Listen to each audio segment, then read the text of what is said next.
Boa tarde, pessoal. Bom encontrá-los novamente para tratar hoje de um tema hiper importante, especialmente para quem milita na área do direito, como eu, como você. A nossa função como advogado, no papel do assessoramento, é absolutamente necessário, importante, vital, no sentido de encaminhar a segurança jurídica necessária à prática dos bons atos administrativos.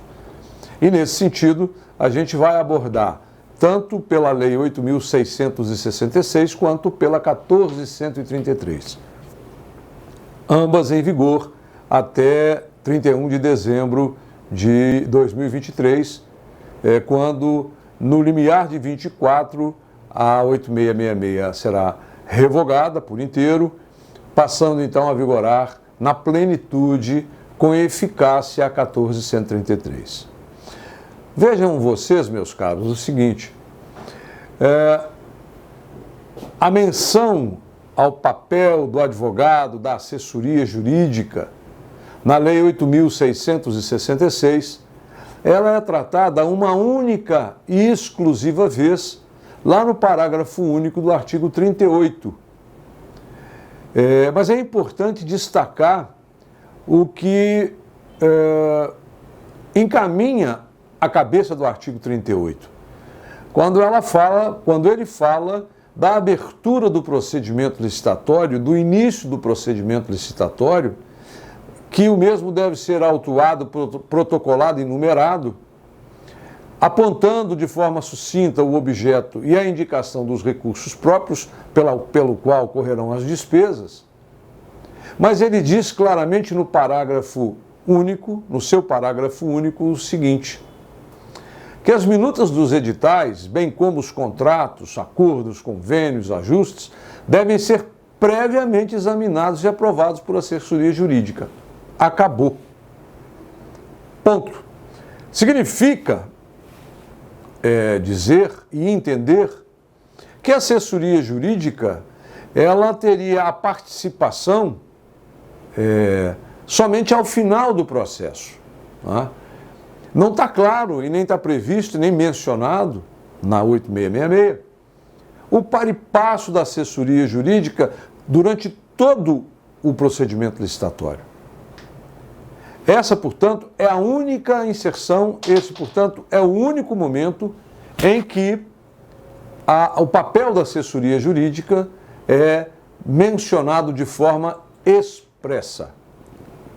Vem agora a Lei 14.133 e, de forma mais pormenorizada, destacada, evidencia de maneira clara qual fosse o papel da assessoria jurídica no procedimento licitatório.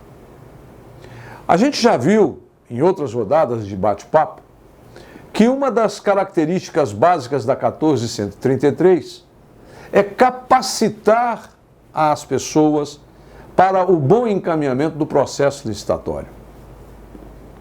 Capacitar pessoas significa aparelhá-las, instrumentalizá-las de conhecimento para que elas possam, no seu dia a dia, praticar bons atos administrativos. Portanto, na cabeça do artigo 7º, está dito que a autoridade máxima do órgão, da entidade, ele deve promover gestão por competência. E essa gestão por competência, ela passa necessariamente pela designação de agentes públicos para funções que são essenciais à administração. Dentre elas, com absoluta notoriedade, aquelas que vão ter a condução do procedimento licitatório.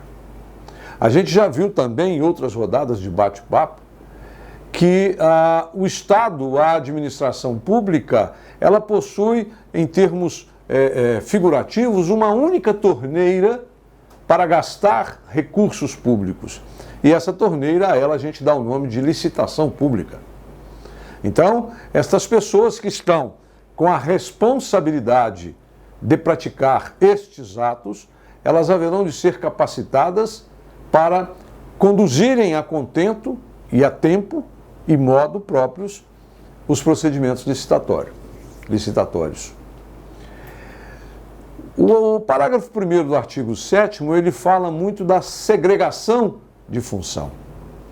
A segregação de função, ela perpassa pelo entendimento de que as pessoas, em termos populares, deverão, cada uma delas, observar o seu quadrado.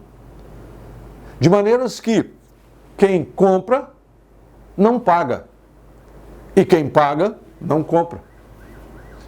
Mas, obviamente, que essas pessoas não comprando e não pagando e observando, portanto, a sua esfera de competência, elas possibilitam, desta forma, a prática boa da burocracia. Não a burocracia que as pessoas muitas vezes reputam a administração pública de ser lenta, morosa e ineficiente. Não, não é isto.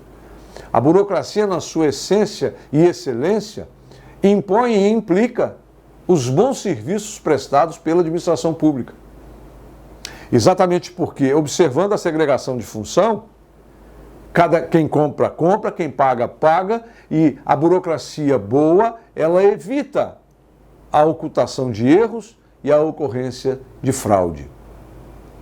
Portanto, o papel da assessoria jurídica na órbita da 14.133 tem o seu início aí, no artigo 7º, parágrafo 1º da lei, que deságua, e aí está vinculado ao artigo 1º desse artigo 7º, o seu parágrafo 2º, que fala que esta segregação de função e que essa responsabilidade do agente administrativo na indicação de pessoas competentes recai também nos órgãos de assessoramento jurídico. Nós sabemos que a nossa área de atuação, nobre por excelência, ela implica em diversas áreas do conhecimento. Uma delas, o do direito público, o direito administrativo, sob espécie de licitações e contratos. Portanto, haverá de ter no órgão de assessoramento jurídico das entidades e dos órgãos advogado competente e versado nesta área da atuação do direito administrativo, campo das licitações e contratos. No artigo 8º da 14.133, está dito lá que a pessoa designada para tomar decisões, para dar impulso ao procedimento licitatório e executar quaisquer outras atividades necessárias ao bom andamento, e aí a gente está falando no agente de contratação, ele deve ter, não só o agente como a equipe de apoio, eles devem ter a orientação, o acompanhamento, o assessoramento jurídico do órgão. Exatamente pelo fato de que, por mais capacitados que estejam, eles não têm a obrigação, até porque não formados nesta área de atuação do direito, eles terão a assessoria, o assessoramento jurídico para o bom encaminhamento dos trabalhos. Vejam, portanto, que o agente de contratação, as comissões de contratação, as equipes de apoio, no nascedouro do projeto de licitação, lá na elaboração do ETP, no estudo técnico preliminar, na redação do termo de referência, na especificação das regras do edital, nós, advogados, temos uma responsabilidade muito grande no acompanhamento e na fiscalização da boa prática jurídica dos atos que virão a ser praticados. O artigo 19 da 14.133, ele fala lá o seguinte, que os órgãos da administração pública, com competências regulamentares relativas às suas atividades de administração de material ou serviço, deverão. O comando da cabeça do 19, ele é imperativo. ainda que as pessoas eventualmente passassem desapercebidas, é de ofício que a assessoria jurídica do órgão participe, porque as minutas dos editais, os termos de referência, os contratos padronizados e outros documentos, sejam eles quais forem, eles têm que ter a participação ativa da assessoria jurídica. Vejam, senhores, que daquela previsão única da 8666, a gente já tem aí um rol já bastante extenso da atividade do advogado na condução dos assuntos licitatórios da administração. Vejam, senhores, que até agora a gente falava da preparação, da elaboração de termos de referência, de ETP, das minutas, mas no 53 ele já conseguiu assim, que ao final do evento, ao final da fase preparatória, o processo seguirá para o órgão de assessoramento jurídico, que realizará o controle prévio da legalidade, mediante análise jurídica da contratação.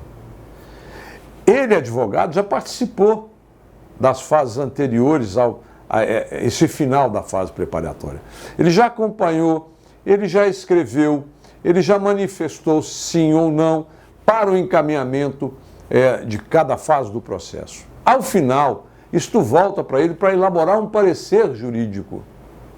O parecer jurídico, é sempre importante destacar, que ele vincula as decisões.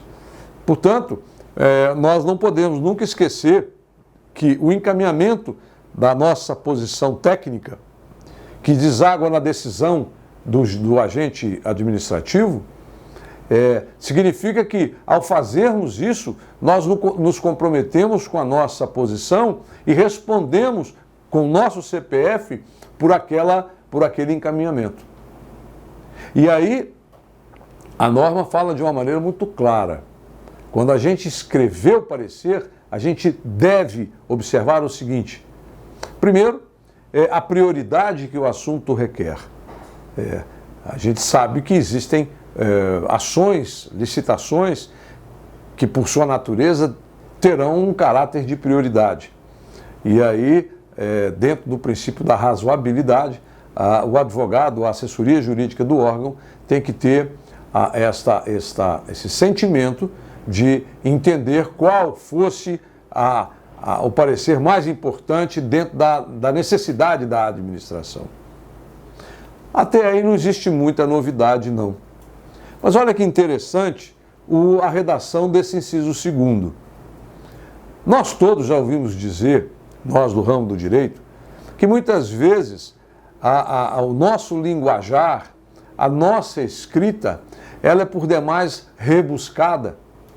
Muitas vezes nós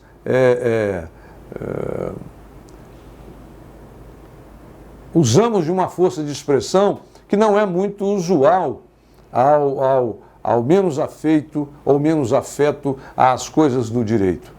A gente carrega mais a mão na nossa escrita, no sentido de, carregando a mão, demonstrar um conhecimento maior acerca de. O inciso 2º, ele é muito claro e prático. Olha, toda vez que a gente agora tiver que escrever parecer jurídico, a gente tem que escrever de uma maneira simples, para que as pessoas que não são do ramo do direito entendam de forma incontroversa. O que o advogado disse é o que eu estou lendo. Eu não tenho que perguntar a ninguém, e muito menos lançar mão de algum dicionário para entender o que ele está falando. Por quê? Porque uma das coisas que a norma nos impõe é exatamente a transparência da ação e do pensamento. E quando nós escrevermos dessa forma, por mais clara e objetiva que seja a nossa escrita e manifestação, ela não se afasta em momento algum daqueles pressupostos de fato e de direito que nos levaram àquela conclusão. E aí, os pressupostos de fato e de direito não afasta a nosso juízo a interpretação literal da norma. cabe aqui uma observação muito clara. No direito público, não é dado ao intérprete fazer o que não está previsto. Então, eu diria que aqui, aspas, o eu acho, ele está afastado. Ele deve ser afastado. A interpretação de quem lida com a regra jurídica deriva primeiro da interpretação da lei, da aplicação da jurisprudência ao caso concreto, do empréstimo da doutrina àquele caso e, especialmente, de uma regra que a gente aprendeu nos bancos escolares, que é a hermenêutica, a interpretação boa do direito. Não é? Mas isso tudo, senhores, haverá de ser colocado no nosso parecer de forma clara e objetiva. Assim determina o inciso 2 do artigo 53 da lei. Como o próprio artigo comanda, e como a gente já vem falando nesse bate-papo a respeito desses vínculos que a gente tem na elaboração do procedimento licitatório, a nossa análise prévia, ela não se restringe exclusivamente à análise prévia daquelas ações que derivam do procedimento licitatório, não. Nós teremos a nossa atuação, e ela é necessária, e ela é condição de eficácia desses atos, a nossa manifestação nos acordos, nos termos de cooperação técnica, nos convênios, nos ajustes, adesões, registros de preço e os seus termos aditivos. Portanto, a assessoria jurídica, a ação dela, não se restringe só àqueles atos que são oriundos da licitação. Não.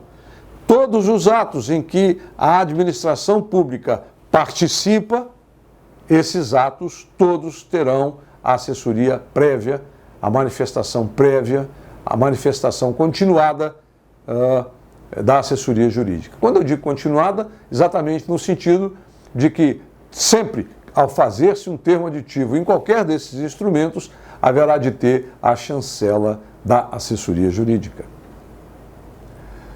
Todavia, a legislação torna dispensável a análise jurídica nos casos em que o parágrafo 5º menciona.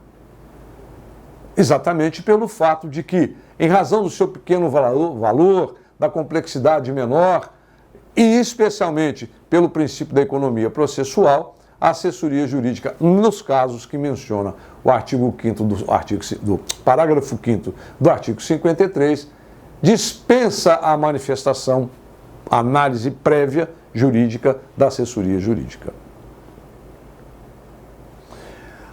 A gente dá um pulo enorme do 53 para o 117, e aí ele já fala na execução do contrato, a fiscalização do contrato. Né? Obviamente que quando a gente licita, a administração licita, existe uma preocupação enorme de se fazer e fazer de forma correta e boa a contratação. Significa dizer que o que se elege no princípio há de ser praticado durante toda a fruição do instrumento contratual. E óbvio que a administração pública, ela deverá ter um fiscal para acompanhar aquilo que se disse que era para fazer, fosse o que fosse. E é esse fiscal, é essa pessoa capacitada, como dito lá no artigo 7º da lei, uma pessoa que foi instrumentalizada para tanto. Mas nesse sentido, e nessa seara, a pessoa, este fiscal, tendo dúvida acerca disto ou daquilo, ele será auxiliado também pela assessoria jurídica competente. Vejam, senhores, que a gente participou de todo o processo da elaboração, manifestamos antes do processo ir para a rua, licitamos, contratamos, o contrato está na sua execução, mas surgiu alguma dúvida a respeito de como se procede, e esse fiscal, ele tem a possibilidade e nós temos a obrigação de agir no sentido de adequar a sua necessidade aos termos da norma.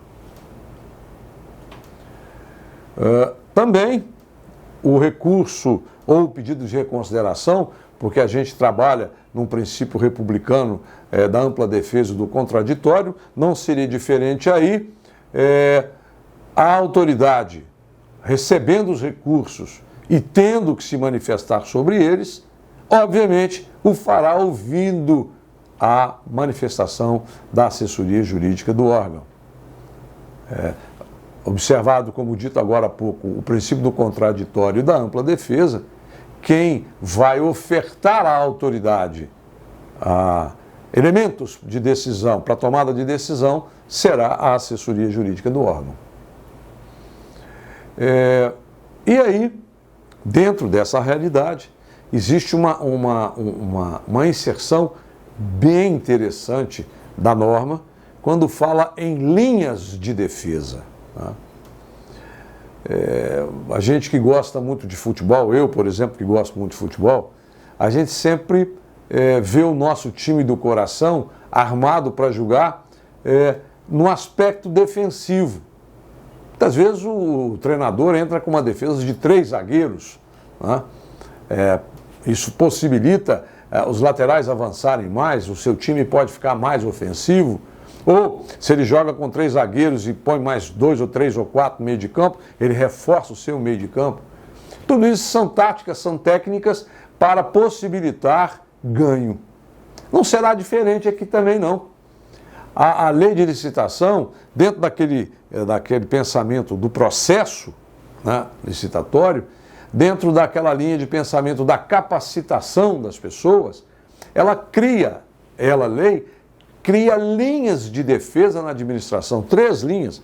A primeira dela vai ser composta por servidores e empregados públicos, os agentes de contratação e as autoridades que atuam na esfera da governança. Agora, olha a gente aí. A gente está na segunda linha, né? Nós e o pessoal do controle interno. Nós, portanto, somos atividade meio. A gente é base para a tomada de decisão. Todos os atos que nós praticarmos servirão de decisão jurídica boa. E, ao final, a terceira linha de defesa são os que se integram os órgãos centrais e os tribunais de contas. Portanto, pessoal, esta é o tema que nos une hoje, né?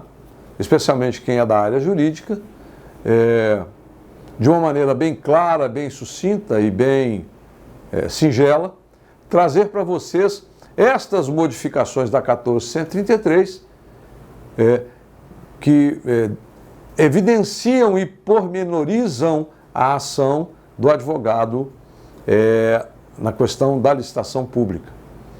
Ela evidencia e tipifica passo a passo quais fossem as ações que o advogado tem que ter no processo licitatório. A gente se vê na semana que entra. Nós vamos tratar dos meios alternativos de resolução das controvérsias. Eu espero que vocês compareçam, que a gente possa se reunir novamente num bate-papo informal para tratarmos desse assunto que também é muito importante. Uma boa semana para todo mundo. Fiquem com Deus. Um abraço.